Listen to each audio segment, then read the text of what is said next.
Parfait. Bonsoir. Dans un premier temps, il est 19h42, donc on a le quorum, donc on va ouvrir l'Assemblée de conseil du 13 janvier. Dans un premier temps, je vous souhaite à mon nom et au nom du Conseil de Saint-Charles-sur-Richelieu une excellente année et santé. Je pense que c'est la clé de la santé à tous les citoyens de Saint-Charles. Donc, en espérant que les jours, le soleil, le printemps, tout s'en vient de mieux en mieux. Donc, au niveau, comme vous pouvez constater, c'est le pro-maire ce soir, Mario Talbot, qui constate le quorum et qui va ouvrir la séance du conseil. Donc, l'adoption de l'ordre du jour, il est proposé par Sylvie, appuyé par Jérôme, et d'adopter l'ordre du jour tel que proposé. Le point 1.3, adoption du procès-verbal du mois de décembre 2020. Il est proposé par Jean-Marie, appuyé par Jérôme, et unanimement résolu d'adopter le procès-verbal de la séance régulière du 2 décembre 2020 et de la séance spéciale du 15 décembre 2020 pour le budget. 1.4, adoption des salaires pour 2021 des employés municipaux.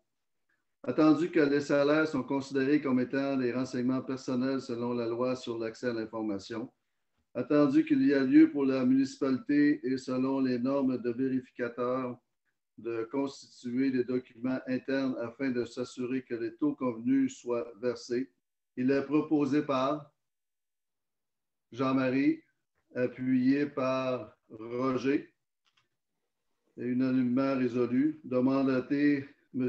Marc Lavigne, maire, et Mme Martine Riopel, directrice générale, à signer au nom de la municipalité les documents nécessaires pour cette procédure administrative. Donc, adopté. 1.5, adoption des cotisations, dons et autres pour 2021. Attendu la politique d'accréditation et de soutien aux organismes qui demandent aux organismes reconnus du milieu de nous fournir un portrait de leur demande financière pour l'année en cours.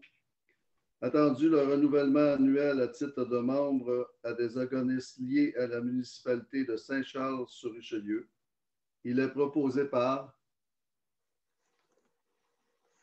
Jean-Marie, appuyé par Sylvie, et unanimement résolu d'autoriser les dépenses suivantes. Dons et cotisations 2021. Dons pour la paroisse, 450. Dons École Saint-Charles, 3500. Dons Club social Joie de vivre, 1500. Société d'histoire, 2200. Club optimiste, 2000. Fabrique Saint-Charles, entretien terrain, 2200.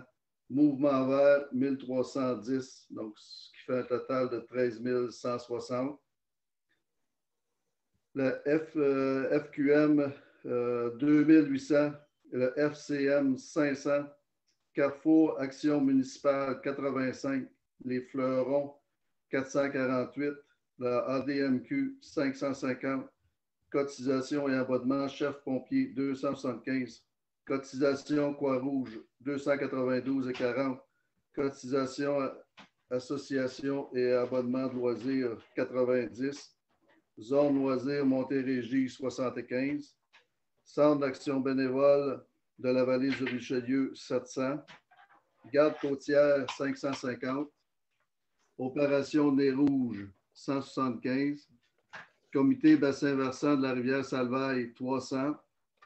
Ensemble municipaux, 100. Fonds municipalité pour biodiversité, 1200. Ce qui fait un total de 8090,40. Donc, ces dons et commandites sont adoptés. Le point 1.6, le renouvellement de l'assurance de MMQ. Attendu que la municipalité fait partie de la mutuelle des municipalités du Québec, le MMQ. Attendu que la municipalité se doit de renouveler son contrat qui arrive à échéance sous peu. Il est proposé par Jérôme, appuyé par Roger et unanimement résolu, de renouveler le contrat d'assurance générale pour 2021 avec la mutuelle des municipalités du Québec au montant de 35 478, taxes incluses. Étant entendu que la directrice générale soit autorisée à signer tout document lié à ce renouvellement, attendu qu'il s'agit d'un compte payé d'avance, les crédits nécessaires à cette dépense apparaîtront au poste comptable prévu à cet effet au budget 2021. Adopté. 1.7. Résolution attestant que la municipalité défraiera les frais de défense de M.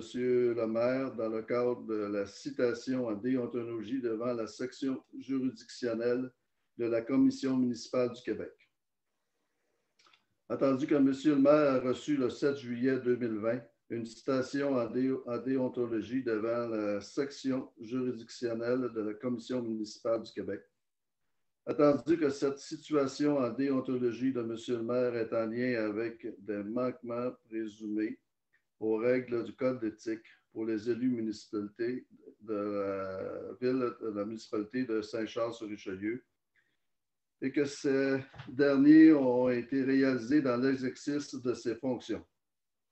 Attendu que M. le maire a retenu les services de la firme DHC Avocats afin d'assurer sa défense. Attendu que la municipalité a l'obligation légale d'assumer les coûts reliés à la défense du maire en vertu de l'article 711.19.1 du Code municipal du Québec, il est proposé par Jean-Marie, appuyé par Jérôme, que la municipalité défraiera les coûts reliés à la défense de M. le maire, et ce, en respectant des lois applicables.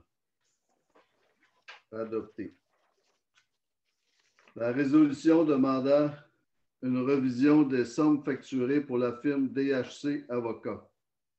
Attendu que M. le maire a retenu les services de la firme DHC Avocats afin d'assurer sa défense dans la citation en déontologie devant la section juridictionnelle de la Commission municipale du Québec.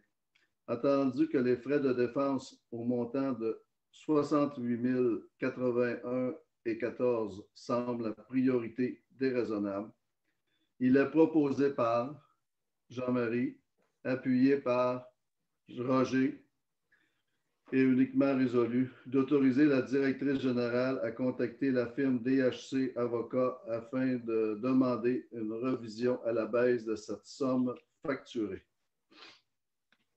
Donc, adopté. Point 2, les finances. L'approbation des comptes payés et à payer. Il est proposé par Jérôme, appuyé par Jean-Marie, de déposer, d'accepter et d'approuver les comptes payés et la liste des comptes à payer au 13 janvier 2021, tel que présenté et joint à la présente résolution, soit les comptes à payer et à payer pour un montant de 493 468,82 $, les salaires versés du mois de décembre pour la rémunération des élus et des employés municipaux au montant de 28 210,41 $, le salaire versé au mois de décembre 2020 pour la rémunération des pompiers au montant de 17 080,26 $. Donc, adopté. Le point 3, les travaux publics. 3.1, l'octroi contrat service laboratoire dans le cadre de travaux de réflexion, pavage, rang, miotte, montée Saint-Simon et nettoyage des fossés et remplacement de ponceau 3e rang nord et chemin Plamondon. Attendu que la municipalité a procédé à un appel d'offres par invitation pour obtenir des soumissions de la part des fournisseurs potentiels pour effectuer différents tests de contrôle de qualité des matériaux, et ce, afin de s'assurer de la conformité et la qualité des matériaux utilisés de réflexion, pavage, rang, amiante, montée Saint-Simon et nettoyage de fossés et remplacement de ponceaux 3e rang nord et chemin Plamondon. Attendu que la municipalité a reçu 3 soumissions, attendu que les prix soumissionnés sont les suivants. L'entreprise Somatec, 13 357,80. Laboratoire de la Montérégie, 15 970,3. Groupe ABS Incorporé, 18 304,2. Il est proposé par Sylvie, appuyé par Roger, d'octroyer le contrat à la compagnie Solmatec soumissionnaire conforme pour un montant de 13 357,80, taxes incluses. D'autoriser M. Marc Lavigne et la directrice générale à signer pour et au nom de la municipalité les documents reliés à la conclusion de ce contrat. Donc, c'est adopté. 3.2, renouvellement, mandat, coordination, projet, caserne. Attendu que la municipalité de Saint-Charles-sur-Richelieu travaille actuellement à l'implantation d'une caserne sur son territoire. Attendu que les ressources disponibles pour faire avancer ce dossier majeur sont limitées. Attendu qu'il y a lieu de confier un mandat afin de s'assurer que le projet puisse être concrétisé. Il est proposé par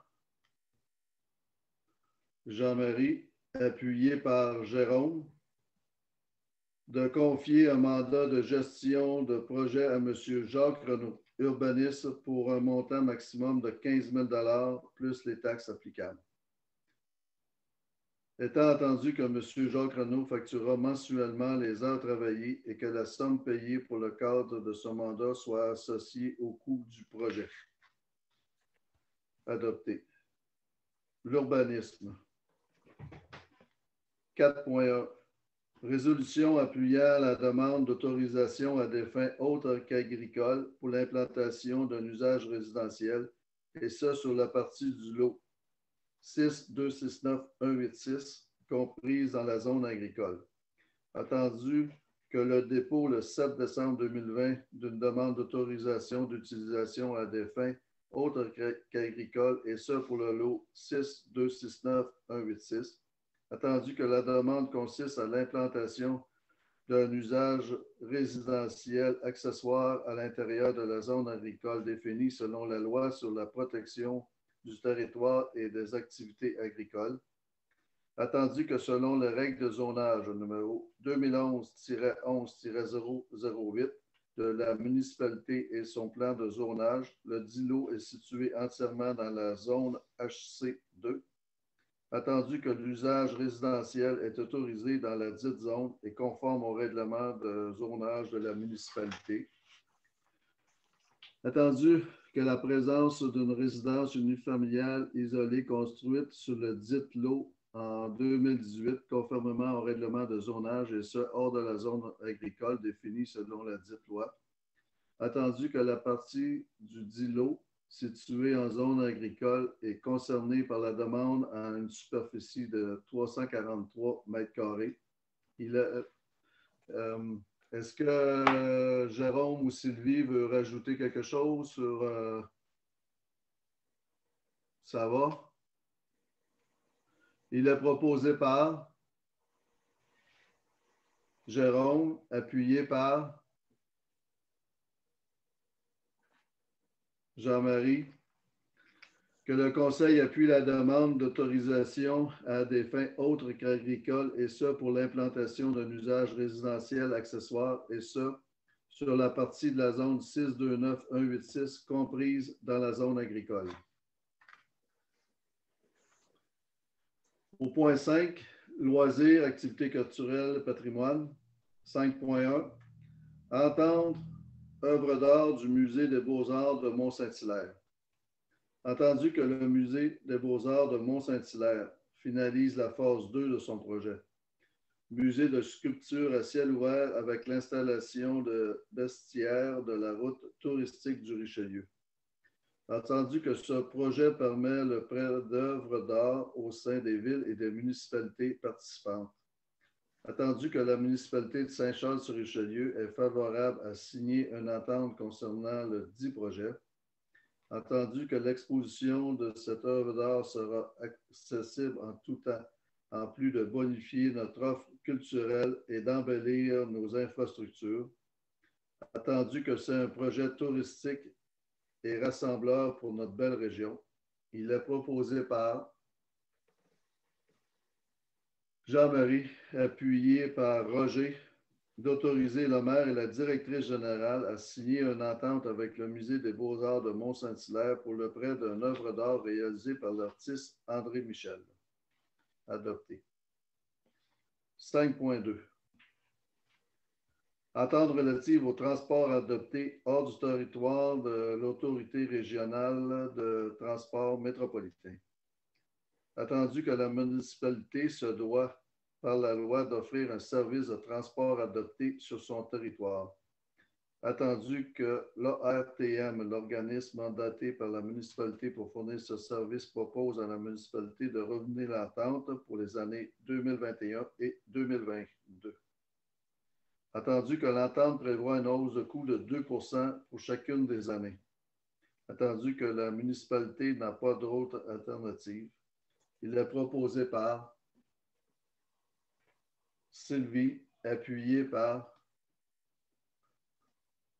Jérôme, d'informer l'ARTM que la municipalité de Saint-Charles-sur-Richelieu désire renouveler l'entente selon les termes proposés dans la lettre datée du 16 décembre 2020, d'autoriser le maire et la directrice générale à signer pour et au nom de la municipalité le renouvellement de cette entente.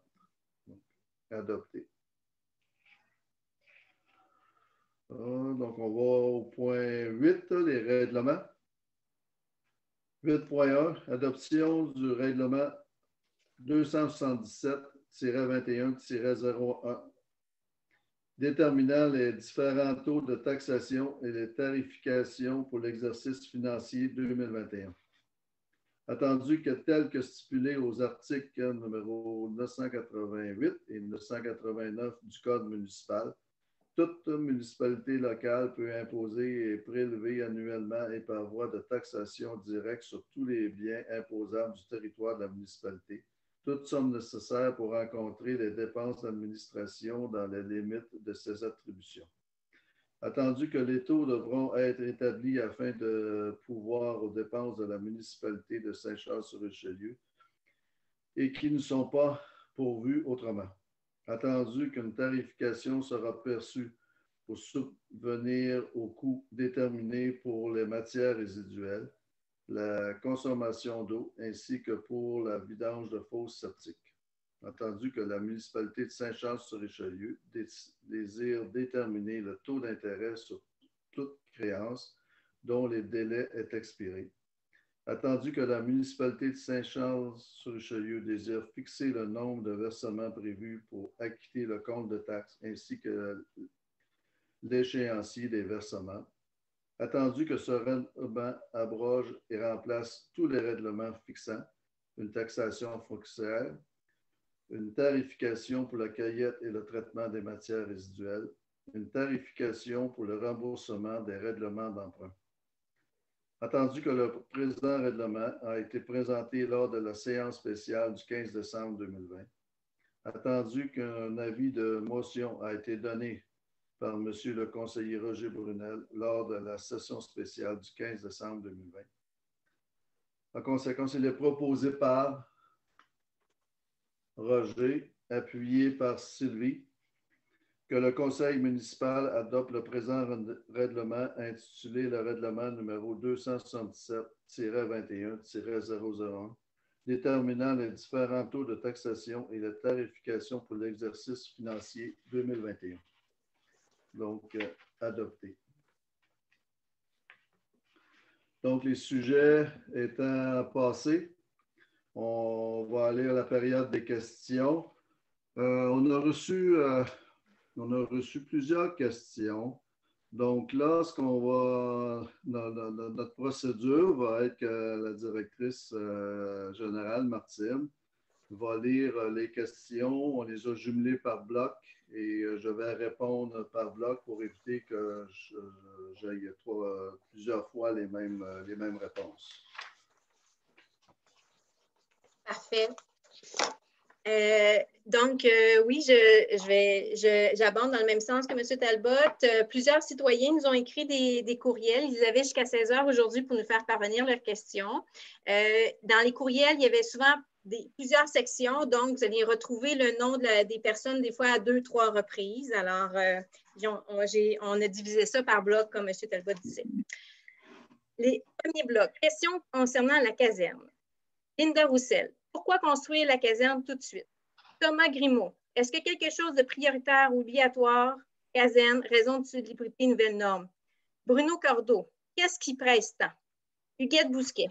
Je refuse l'emplacement de la caserne pour les pompiers près du cimetière. Je ne suis pas d'accord que les citoyens devront payer ce montant de 2 millions pour ce projet que nous n'aurons pas besoin. Ce n'est pas l'idéal de prendre l'argent accumulé par les citoyens pour ce projet. Il faut entretenir nos chemins avant. Pas de subvention gouvernementale. Daniel Demers, est-ce que le projet de la caserne peut être reporté pour changer cette façon de gestion? Daniel Sauvé. Daniel Sauvé, il nous a écrit un long courriel. Nous avons encore une dette de plus de 900 000 et nous avons un poste budgétaire intérêt en capital de 333 000 Quelle est l'estimation de l'augmentation de ce poste suite à l'ajout de l'emprunt pour la caserne? Quel est le montant que nous prévoyons emprunter pour cette construction? Avant d'entreprendre un projet d'une si grande importance pour notre ville, quel est votre plan de communication expliquant et justifiant un tel investissement? Quand un projet est de l'ordre de 50 du budget global, comme citoyens, nous nous attendons à la plus grande transparence et à ce que tous les moyens soient pris pour que le projet soit bien compris et acceptable. D'ailleurs, nous pouvons avoir des doutes quant à la transparence quand nous apprenons que notre maire n'a pas dévolu ses intérêts personnels dans les décisions de gestion de la ville.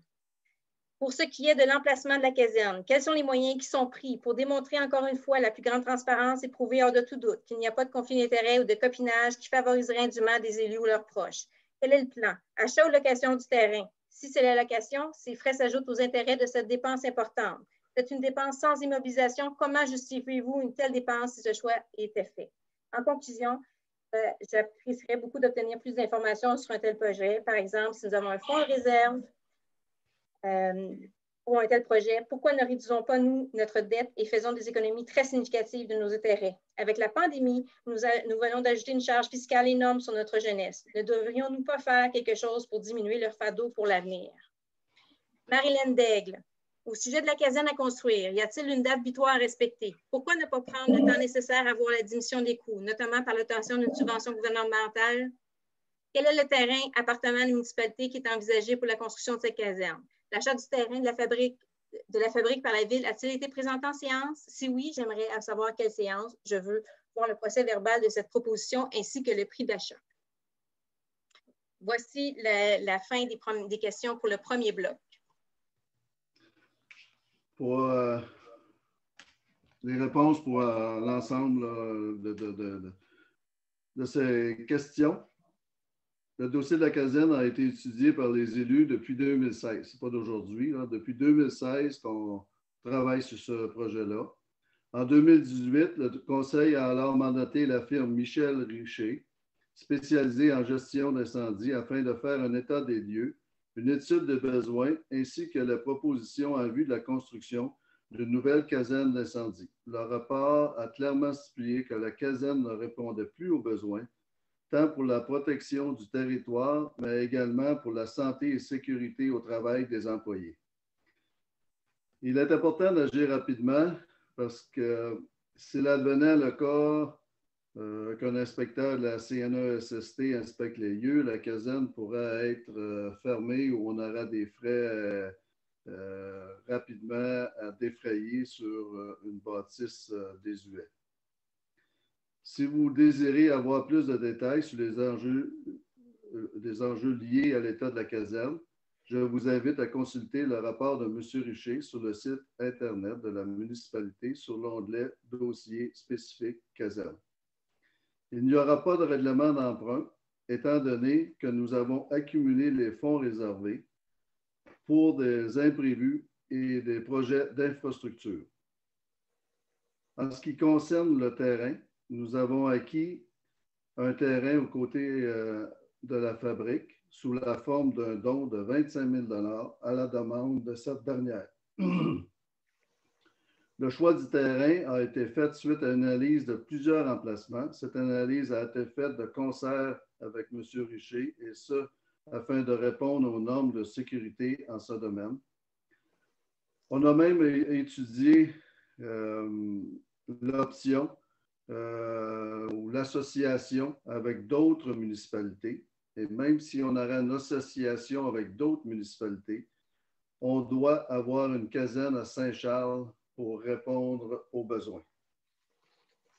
Donc, c'est un peu le volet de la caserne actuelle. On est rendu avec des plans qui sont presque finalisés, puis on va vous les présenter. Donc, est-ce que les autres questions, s'il vous plaît, Martine?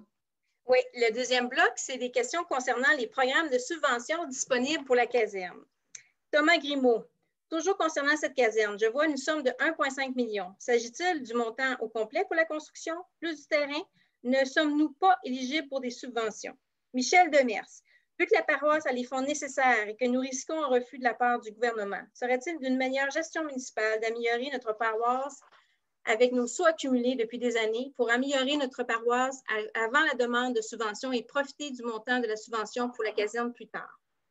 Bruno Cordeau, pourquoi ne pas attendre une subvention pour construire la caserne?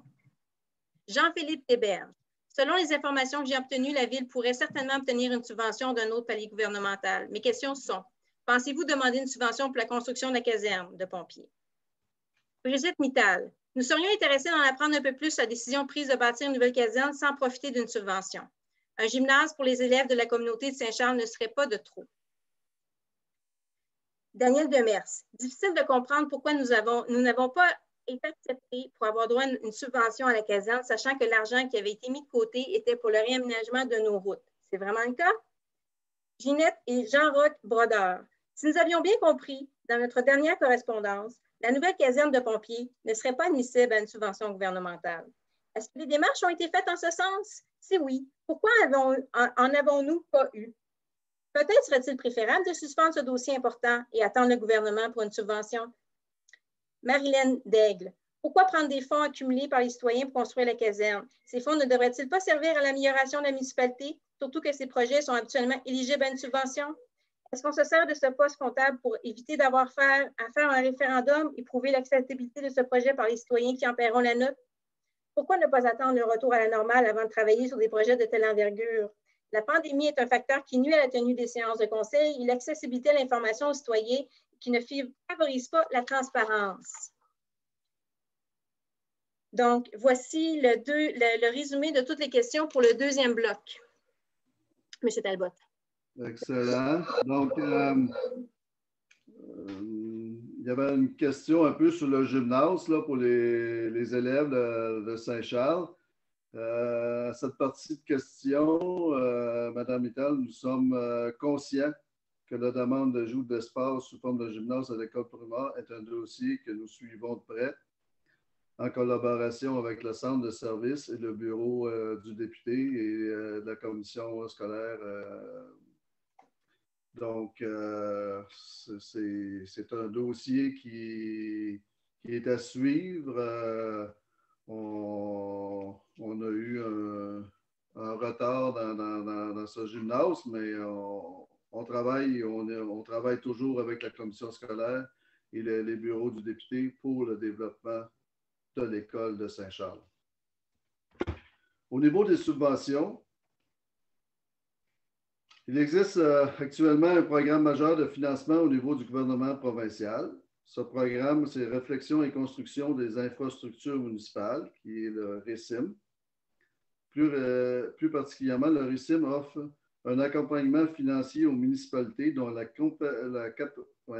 la capacité financière est plus limitée dans la réalisation des travaux visant à répondre à des problématiques importantes associées à l'état de leur infrastructure de base, qu'elles soient à vocation municipale ou communautaire. Les conditions d'admissibilité, c'est avoir une population de moins de 25 000 habitants, avoir un indice 100 RFU de 80 et plus. C'est quoi le RFU? C'est les richesses foncières uniformisées, calculées par le MAMH selon différents facteurs, dont la valeur foncière des différents immeubles présents sur le territoire de la municipalité et selon la capacité financière, la santé financière de la municipalité. Notre indice se situait aux environs de 52 en 2019. Et donc, si on se souvient bien, c'est 80 et plus qu'il demande. Autre voie envisageable est l'utilisation de la TEC, programme de la taxe sur l'essence et de la contribution du Québec. La TEC est une entente administrative entre le gouvernement fédéral, 75% des fonds, et le gouvernement du Québec, 25%, qui est administré par le ministère des Affaires municipales. Actuellement, ce programme, qui nous permettra de recevoir 1 million de dollars et dont nous devons nous engager à débourser 400 000 dollars en investissement total, donc de 1,4 million, est destiné pour l'utilisation des objets suivants. Le tour est lié à l'état de l'aqueduc et des travaux de voirie. Auparavant, les travaux concernant les bâtiments municipaux étaient éligibles. Lors de l'échéance effectuée à l'automne 2020 avec le MAMH, nous avons appris qu'il y avait des pourparlers entre les gouvernements fédéral et provincial pour que ces travaux soient à nouveau éligibles. Notre directrice générale suit ce dossier de très près. Il existe d'autres subventions provenant de d'autres ministères, tels que le ministère de l'Environnement pour des projets spécifiques de la caserne, comme par exemple le financement du système de géothermie ou encore un système de récupération d'eau de pluie. L'équipe municipale a d'ailleurs déposé à cet effet une demande d'aide financière auprès du ministère de l'Environnement en vue de l'installation d'un toit vert. Nous avons reçu une réponse négative à ce sujet. L'équipe poursuit ses recherches de subventions potentielles. Il est aussi important d'avancer dans le plan de devis de la caserne car le gros programme d'aide financière exige en général que nous fournissions les plans et devis finaux. Il faut donc aller en appel d'offres pour avoir les prix finaux. Par exemple, la subvention de 943 000 $ obtenue par le MTQ à l'automne 2020 a été octroyée parce que nous avons pu déposer l'ensemble des devis finaux des entrepreneurs qui avaient soumissionné dans le cadre du SEAO, Système électronique d'appel d'offres. C'est donc important de ne pas suspendre le projet en attendant une subvention. Donc, si vous comprenez bien, il faut avoir les plans finaux quand on veut avoir des subventions. Il faut développer cette subvention-là est arrivée après les travaux, donc c'est important de continuer. Pour répondre spécifiquement à la question de M. et Mme Bonnard, la somme amassée au cours des dernières années n'était uniquement dédiée à l'entretien de nos routes. Depuis l'année 2018, le plan triennal d'immobilisation présenté dans le cadre du budget incluait des travaux routiers, mais aussi la caserne. La caserne a toujours été dans les budgets depuis 2018. Pour répondre à la question des coûts totaux de la caserne, le montant de 1,5 million représente un estimé. Nous allons connaître le montant total des coûts au moment où nous recevrons la réponse à notre appel d'offres. Deuxième partie des questions et commentaires reçus concernant les frais reliés à la défense du maire, dans le cadre de la citation en déontologie auprès de la section juridictionnelle de la Commission des affaires municipales. Donc, c'est, comme je vous expliquais tantôt, c'est le troisième volet qui a été abordé soit principalement par certains courriels, soit en partie dans certains courriels. Donc, vous allez retrouver encore certains citoyens, vous allez être renommés. Monsieur Thomas Grimaud nous dit « J'ai vu aussi récemment les problèmes judiciaires du maire, M. Lavigne, dans le régional. Qui a payé les frais d'avocat? Jean-Philippe Théberge. Sachant les coûts prohibitifs d'une telle défense, pourrions-nous avoir une estimation des coûts directs et indirects qui devront être assumés directement par la municipalité? Yannick Poitras. Je me questionne sur qui paye pour les frais d'avocat du maire. Cette situation est sa responsabilité personnelle, donc ne devrait pas être sous la responsabilité du village. Bruno Cordeau. Nous avons vu dans les journaux les poursuites contre le maire. Quel montant la municipalité devra payer? Alain Jacquard. Monsieur Lavigne soit... Je demande à ce que M. Lavigne soit remplacé par le maire suppléant actuel par souci de transparence. Que les travaux et les sommes déjà engagées pour certains futurs projets reliés à cette situation soient gelés en attendant le résultat de l'audience. Que les frais de la défense de M. Lavigne soient défrayés par M. Lavigne lui-même et en aucun cas par la municipalité puisqu'il s'agit d'une affaire privée le concernant. Finalement, Marilyn Daigle, qui paie les frais d'avocat du maire? Donc, suite à ces questions, la municipalité a l'obligation légale, selon l'article 711.19.1 du Code municipal du Québec, d'assumer les frais liés à la défense de M. le maire ou de tout autre élu. L'article 711.19.1 du Code municipal du Québec statue l'obligation légale de la municipalité, 1, d'assumer la défense d'une personne dont l'élection comme membre du conseil de la municipalité est contestée ou qui est le défendeur ou l'intimé dans une procédure dont est saisi un tribunal et qui est fondée sur l'allégation de l'inhabilité de la personne à exercer la fonction de membre de conseil, de fonctionnaire ou d'employé de la municipalité ou d'un organisme mandataire de celle-ci. Tel que mentionné plus tôt en séance, le montant total des frais de dépenses totalise un montant de 68 081 et 14 sous. La municipalité a une couverture d'assurance au montant de 100 000 qui prévoit une couverture de 90 % des frais juridiques. La politique de la compagnie d'assurance prévoit un remboursement après le dépôt du jugement de la CMQ jusqu'en mars pour rendre son jugement. Un avis de réclamation a été transmis à la compagnie et tel que discuté plus tôt, nous allons contester la firme DHC afin de demander une révision à la baisse des coûts. Ceci n'est pas une affaire privée, étant donné que le manquements cités se sont déroulés dans l'exercice des fonctions du maire. Il n'y a pas de motif à ce que le maire soit remplacé de sa fonction. Le dossier est en cours auprès de la commission municipale et nous ne devons en aucun cas se substituer à la CMQ, Commission municipale du Québec. Est-ce qu'il y a d'autres questions, Mme Martin? Pas reçu de la part des citoyens. Bon, bien, la période de questions étant terminée. Monsieur Marion? Oui. Est-ce que je peux faire une courte intervention? Oui. C'est juste pour répondre à quelqu'un qui parlait de copinage. Je veux juste dire en mon nom personnel que les membres du conseil ne sont pas toujours d'accord entre eux, puis ne sont pas toujours d'accord avec tout ce qui se passe dans le conseil, mais que c'est normal. Et en ce qui me concerne, je pense qu'il faut que tout le monde comprenne qu'on a une obligation d'être très vigilant.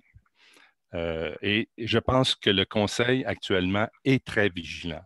C'est ça que je voulais dire, c'est que je voulais assurer ce citoyen-là qu'il n'est pas question de laisser passer des choses comme du copinage. Et donc, nous faisons notre travail avec beaucoup de diligence. Voilà, merci. Merci. Donc, ça va. Les sujets à l'ordre étant épuisés, il est proposé par Jean-Marie, appuyé par Roger, de clore l'Assemblée à 20h22. Merci. Bon, bonne séance. On se revoit déjà dans 2 semaines